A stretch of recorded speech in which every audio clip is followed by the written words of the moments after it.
Hey all, welcome back to Peculiar Potions. We now have a location for our secret village established, a railroad leading to it, and most recently, the market developed where we'll be able to trade with villagers for all sorts of goods. But what we still don't have is a place for the villagers to actually live, so the next task is building the residential district. It's honestly crazy to believe that, hi, how you doing? That we're somehow already 5 parts into this villager series. This little sub-series part of Peculiar Potions here, because, you know, we had a 2-part series for establishing the railway station. Then we went out to actually find the villagers. We established this market. Next, we're going to be building the residential district. Then it'll be actually bringing the villagers here. Then it'll be actually establishing them in this stuff with job site blocks. Maybe that'll be part of the same part. My goodness, this is what an absolute insane project this has turned into. But once this next step is done, of establishing everything for residential district and filling this with buildings, then the general part of the village itself will be done, and the main thing that'll be needed from there is just the people, is all we'll need from there. One of the tricky things to figure out when it comes to this project, though, is if you want villagers to expand and grow their population without making, like, a villager-generating machine, and even then, this is basically how, like, villager-generating machines would work, is to make sure that they're able to farm, make sure they have a lot of food in their inventory. I mean, I can just, you know, I can just run to the hideaway and get a whole bunch of food from there, but I think I'm going to try to be pretty self-sufficient here for a little while, hang out in the cozy cottage, and basically be living here for a while. That's what I've been doing for the past while. Haven't been to the hideaway for a little bit, apart from getting some more materials for this build here. Harvested the tree farm a decent bit, but since then have basically just been hanging out here. Where was my train of thought? Okay, I remember where my train of thought was. Villagers, food, and stuff. I'm gonna try to be pretty self-sufficient here, because while we can go to the hideaway for, you know, food stuffs, I'd like it to just be able to work here. Villagers are going to need food in their inventory to be able to expand and grow their population. They're going to need food, and they're going to need available beds in the area that they have their village. Villagers by default are tied to whatever village they spawn in, but whenever they get a certain distance from that village, they'll just forget that their village ever even existed, which can happen naturally, very rarely, but can apparently happen naturally. So once we bring them here and we have beds established for them, they should acknowledge this as their new village. And once they have food in their inventory, both from me, you know, giving them some, and establishing some proper farmland for them, and having some proper farmers established with the composter job block, then they should be able to reproduce naturally and be able to help populate this village. We're just going to need a lot of beds down, and we're going to need to establish some area for farmland as well. This is not a massive, massive ton of space to be working with. Like, I could always expand up to there, but I don't know about that. I'd rather just get everything established down here, and then leave that option open for later if need be. But for now, just establish everything here. So that question is, how big of farmland plots am I gonna get? I might just do something similar to the wheat farm, where we do, like, plots of 5x5 with the water block in the middle. But the question is where we put those. Would we dig it into the wall, like with that wheat farm? Or we have space out here? Because, I mean, we can have multiple beds in each house, and, you know, have multiple people living there. But yeah, I am gonna have to get a little bit creative with the space here. I honestly don't know how the heck I'm gonna go about this. I just figure I'm just gonna start building buildings and see what comes of it, and maybe have some farmland back here. Or maybe farming stuff should be alongside the river and the lake. No, but not too close. I don't know. I should really go into these with a plan, but I don't. But hey, that's what the time-lapse coming up is gonna be all about figuring out anyway, right? Hey, I made the jump this time. One last thing I wanted to mention. During the last episode, between the opening and the outro bit, the back floodlight thingamabob that I keep behind my couch, it just straight up died. So in case anyone was wondering why that was off from that point, and why it continues to be off, it died. I don't know if that thing's ever going to be working again. So, you know, this goes to show that when you want things to keep on working, they don't always end up doing so. So we might have no corner light anymore. So that's big sad there, but you know. Dang it. But yeah, anyway, without any further ado, we should probably just go ahead and start on this project here and complete the last step that needs to be done before bringing villagers here proper. So, finally we are going to get the village itself complete. Now, before I start on any homes, I first want to make some farms for a couple reasons. You'll notice that I immediately ran into some silverfish though, which I didn't actually realize was possible to randomly show up in cave areas like this. I thought that it was exclusive to generated structures like strongholds, but they were a little bit of a nasty surprise for me.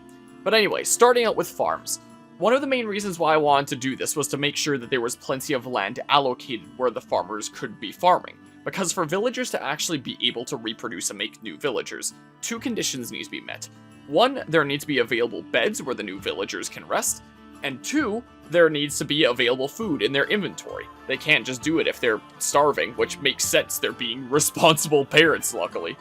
So I first decided to take some of these back spaces to establish farming areas, oftentimes needing to go back and get materials and take a little while before coming back, along with all the crops that I need to plant in this area.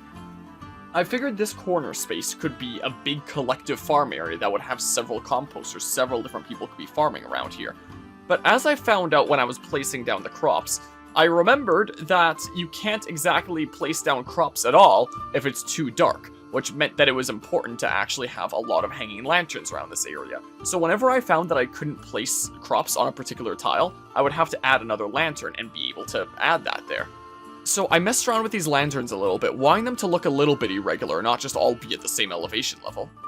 And then figured I'd add a little bit of a slope going up there, so you don't have to jump around this village, you can just walk. So while the corner was now properly established for carrots, potatoes, and beetroot, I figured that I should have one for wheat as well. So I decided to take this area over here to make a small plot for farming wheat. So I first decided what the center block was going to be that would hold the water. I would start putting down these lanterns, since I know that it was going to be very important. Gravel would sometimes fall down. There were some areas of gravel that looked about ready to fall at any time that I didn't knock down that.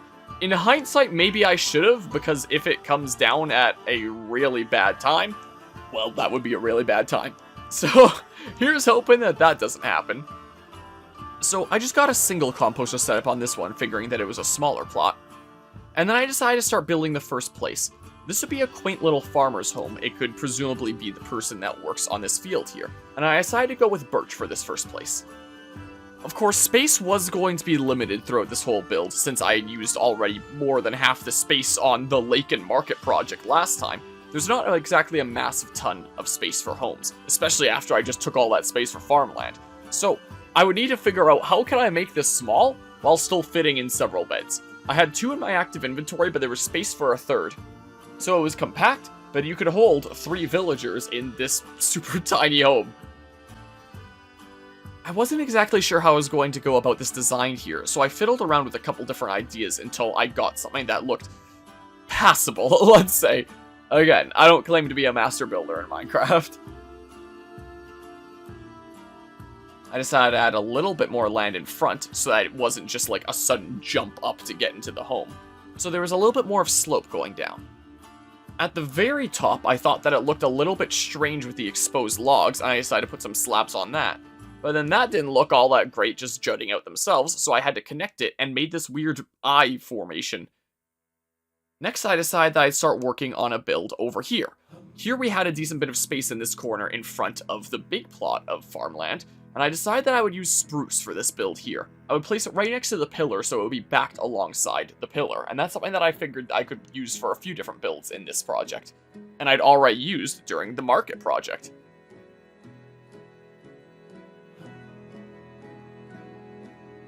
So I experimented around with how exactly I was going to form these stairs to give it a bit more of a 3D look. I didn't want to extend it out too much because then it would block the paths on the opposite sides there. You wouldn't have as much room for getting around. So I wanted to give it a little bit of depth, a little bit of a 3D effect here, not just be like a flat wall. But I couldn't go too crazy here, or else I would potentially interrupt the villagers' ability to navigate the village, and my ability to navigate the village, and we can't have that. Stripped logs have kind of become like my new addiction ever since finding out that they exist, so I really wanted to incorporate those into this build as well. I dug out a little bit more of the hill on the side just to make sure that there was a little bit more of path space around there, because even without going too crazy with expanding this little house out, it still didn't offer a massive ton of space around that path there. Now, I quickly realized I was not going to have a lot of space for many more places, and if I want this village to grow enough to be able to really fill up that marketplace there, I was going to need more houses than I had space for. So I decided that I would make a place here that I would pretty up the front of, and it would look nice and presentable from the outside, but on the inside might not be as much of a looker. It would basically just be a cave that, as the village continues to grow, if I need to place down more beds, I could just continue to dig further and further in and add however many beds as are needed for the ever-growing village. So, while it's going to look matching and nice enough to the others from the outside, on the inside it's going to be a lot more utility-focused than any of the others. I would start out putting down some planks for the flooring over here, so it wasn't going to be completely cave all around. The flooring would at least have some planks. And on the outside here, I elected to use a mix of dark wood and spruce logs to play into the campfire design. Something similar to what I used in the animal project back in, like, episode 8. Now, I had space for at least one more small home. For this, I decided to take inspiration from villagers' homes themselves from what I see of auto-generated village, just designed to make a very small home here with a 3x3 on the inside. And something else that I couldn't help but notice from villagers' homes from auto-generated villages I've seen, is some will have a way up to this upper level to be able to look out across the rest of the village, so I decided to do that. And of course, I would give it a little bit more detail and depth than you'd see in just a randomly generated village. I would continue to incorporate stripped logs here, so ultimately this would end up being a very small, very orange house. Endermen would continue to hang out, as they seem to like to do around here. One of the big issues about building this underground settlement, but it's not that big a deal since I don't think Endermen would ever attack villagers. They'd attack me, but luckily there was water down there so I can deal with them a-okay, without even needing any armor or special equipment. Of course, I would continue with my path design around here, make easy access around all these buildings, and make it look like it's been very much treaded on. Sometimes I would have to go back and get some more gravel, though. As I would come and look around at my crops, I would notice that there were some areas where the crops just either weren't growing at all or were really struggling to grow, and that was an indication to me that I would need to add some more lanterns in these areas to make sure that the whole area was actual usable farmland. As for the center here, I had to decide if it was going to be another small house for a villager to live in, or be a bit of a square. And my thought process made it feel like it was going to be very awkward if I tried to put another house in there. I really did not have space for as much houses as I had really hoped here. So I instead just decided to put a fountain in here, and make this into a bit of a square, a bit of a courtyard that connects everything. The centerpiece to the underground village. So I decided to decorate it up a little bit accordingly by adding some benches on the side here where there was some space. And before pathing the rest, I would need to sort out my inventory a lot. I had a chest right around that pillar there. And as with any build that I do around here, my inventory became a massive mess, so I needed to really sort it out a lot. I wanted to add some poles around here to be able to continue adding lanterns and add more light around this area, especially considering the grass would continue to need to expand to the areas that had turned into dirt. I would add gravel around the area. You could see some lag here and there whenever the server was saving. Make sure to add stairs and slabs so that villagers never have to worry about jumping, they can just go. I want to continue playing chains into the design around here. I really like the way that it came together in the corner around the farmland, and while there's obviously going to be a lot more lanterns around farmland where it's going to be a lot more important to get light, I still wanted to have hanging lanterns where I could have them. So where possible, I would just nerd pole up with dirt and continue to make more hanging lantern designs. Because it just looks so dang cool with the farm that I was like, I gotta do this everywhere else that I can. I would take out some areas of the fence as well to put down some saplings, to add a little bit more plant life to the area. Scaffolding would also start to come in pretty useful here, as I could very easily stack it up and then break it down again. Around areas like this was where it was a lot more convenient to put hanging lanterns, because there was that level right there that I could hang them from that held the station and the cozy cottage. From the very top ceiling of this cave system would be a lot trickier, so if I ever decide to put hanging lanterns from there, it would be something that I'd do much later.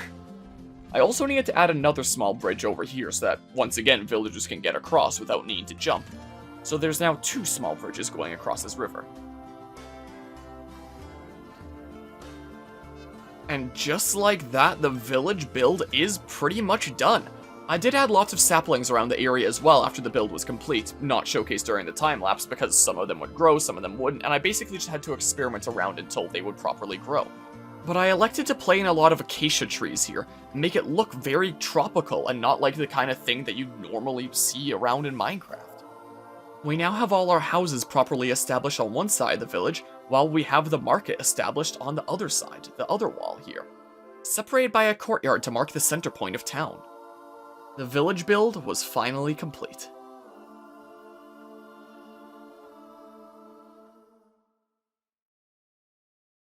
Alright, well it is a new day and the project down here is done. There's still more things I could do up here, like maybe put down some trees around top here as well, and maybe actually fill in this area with something. Filling in the upper area with houses has gotten a lot more tempting since it's become evident how little space I was really working with down here. I didn't have as much housing space as I initially expected. If I did extend to up here, I don't know exactly what the path for the villagers up there would be. Maybe through there? I don't know. But we should be able to get a functional village just fine. During the construction of this project, I actually, rather than using the water elevator as I'm using here, I just jump into the lake. A decent bit is what I do. I do like the design with the hanging lanterns and such. I might do hanging lanterns from all the way up there at some point, but that's just more iron and well, I have the iron, I could do it, but, you know, I'd have to make so many poles, which I guess I could also do with scaffolding. My inventory is such a mess right now. It could be done, but this is good enough for now. It's good enough for now. So, of course, there's the market that we established before. And now we actually have some houses. We have a square, we have places that are just filled with beds, because it's like, oh yeah, if I only put like one bed per place, I'm gonna run out of space really, really fast. Am I gonna have to... I put so many lanterns around here to specifically get this one to grow. If this one doesn't want to grow, I'll just replace it with dirt later. This is what I'll do. Oh, I missed a spot. Hold on, a hot ticker here. Let's make sure that that's getting adequate light here. Like, what? Maybe like this? And this is lower down than that, right? Because I want it to look irregular. Yeah. Yeah, now that should hopefully grow. The plants need so much light, so it's so much hanging lanterns. So many hanging lanterns right over the plants. And we should have that... Oh my goodness, I missed another spot. Oh, man. Another spot for doing things. Bam! Now we have a little bit of a slope and stuff. I don't know. I was also debating about maybe doing something back here. It's something that I did think about. You can always do that. Just have this be like a little workstation for the farmer who would live here. Maybe. Maybe. It's an idea. But with this, the villagers should be able to make... Oh. I kept on thinking that it was done. And it keeps on not being. This isn't... Nah, it's light enough. Thank goodness. Thank goodness for that update that changed it so that, you know, as long as there's any light level on a block, monsters won't spawn. Thank goodness for that. This tree, I'm glad it was able to grow. It kind of grew into the wall. Kinda weirdly. But anyway, with this setup, 4 composters and a whole bunch of farm area, they should just automatically expand this village, no problemo, if I just get a couple villagers over here and have them become farmers, you know? Should be no problemo on that front. Oh, please don't. Oh, phew. Phew. I'm always super... I should put a trapdoor over that or something. I'm always super sketched out about untilling the land. My goodness, I thought I was done. I'm not. Oh, man. I'll fix all this stuff later. I've just, you know, filled a lot of these places with beds in a super basic way. As was mentioned during the time lapse, this is just gonna be like a very ugly kind of space to expand and make more beds. If that's what it comes down to. I really like how well all these acacia trees came together, especially around the lake here. This is gonna have to last a little while longer so that I can actually use this as my means to get villagers down here. Actually, well, if I bring them in from boats like this, then maybe it won't be necessary. But just in case, I'm leaving this a little bit longer. Just in case I need it there, you know. The fact that drowned can come in through here is a little bit of a concern. I don't think it would ever be an issue to the villagers because the drowned wouldn't be able to come onto land anyway, I don't think. So we should be pretty fine. So it's far from the super luxurious, spacious thing with so many houses. Like, this is what, 4 houses? We spent most of the space on the market, which I'm fine with. Could have done another house here, but that would have been really, really weird. I should maybe put another pole here. Or at least a chain all the way down from the top. Is maybe what I should do. Maybe. So there's still lots of things that I can spruce up about this around here. But for the most part, we have a full underground village now that should be functional as a village. And the next step is pretty much going to be just getting the villagers over here. The project is coming along, so we'll get the villagers over here. We'll make sure that they're expanding. Make sure that we've got some farmers that are... Gosh dang you, trapdoor. Sometimes that happens. You know, just in case you want to cover that up, I figure maybe I'll take out the trapdoors. I don't know. I'll think about it. But yeah, now we have our little cozy cottage overlooking what will become a fully functional village. The infrastructure is all here. We're A-okay. I thought I saw another Enderman there. I'm losing my mind after that one that I ran into. We would normally go back to the hideaway to knock off the sign from the bulletin board to mark that another task has been completed, but I think this time, rather than returning to the hideaway, I'm gonna feel a lot more content living here in the new secondary home and just admiring the work that's been done here. So we'll knock that item off the bulletin board a future time, but for now, we're just gonna take it easy here in the new home that is gonna be a lot more of a community since there'll actually be other people here. You know, it'll be NPCs. Maybe the day will come, like I mentioned during the last time, that we'll have other players here and everyone will be able to partake in the market and all the fun stuff going on there. But we will have other people here to interact with in some way, and I think that that's going to be a massive step forward. So, with that, thanks all who could be stopping by to tune into Peculiar Potions, and until next time, see ya.